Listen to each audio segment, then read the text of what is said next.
D'abord, il faut éviter de s'exposer aux heures les plus chaudes du jour. Ça, c'est le plus important. Ensuite, la meilleure protection, c'est de se couvrir. Des vêtements, un chapeau et des lunettes de soleil. À défaut, on utilise la crème solaire.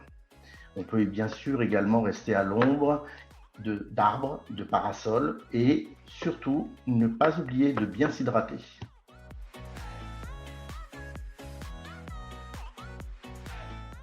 Les risques sont dominés bien sûr par les cancers, les carcinomes cutanés ou encore plus grave des mélanomes qui nécessitent des traitements lourds ou mutilants.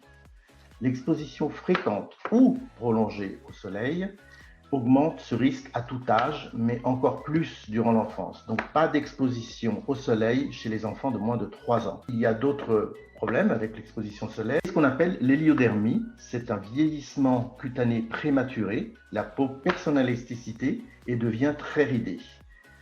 Et de façon moins connue par le grand public, le soleil est impliqué dans la dégénérescence maculaire, une affection oculaire grave qui peut mener à une cécité totale ou partielle. Et aussi attention aux expositions qu'on néglige, comme le barbecue, le sport ou le jardinage.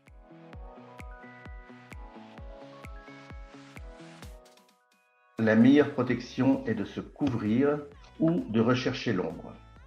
La crème solaire, elle, est utilisée sur les zones du corps qu'on ne peut pas couvrir. Les visages, les bras, les jambes pendant le sport, par exemple, la randonnée, ou alors lors des activités où on ne peut pas se couvrir du tout, comme la baignade. Quand on choisit une crème solaire, il faut choisir une crème avec un indice 30, 50 ou 50 plus pour un adulte, selon sa peau et les activités envisagées, et 50 ou 50 plus pour les enfants. Il faut garder à l'esprit que l'efficacité de la crème dépend de la quantité utilisée et elle ne dépasse pas 2 heures. Donc elle devrait être renouvelée toutes les 2 heures et aussi en cas de baignade.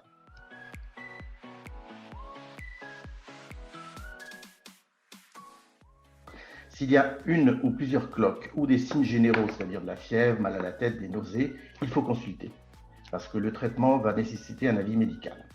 Si c'est le coup de soleil classique, rougeur avec sensation de brûlure, il faut d'abord humidifier la zone touchée avec par exemple une serviette humide, puis appliquer une crème pour brûlure superficielle qui s'achète sans ordonnance à la pharmacie et évidemment éviter de s'exposer à nouveau.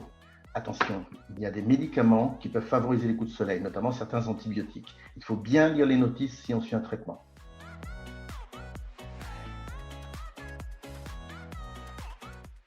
Il faut alors là, impérativement, éviter les efforts aux heures les plus chaudes de la journée.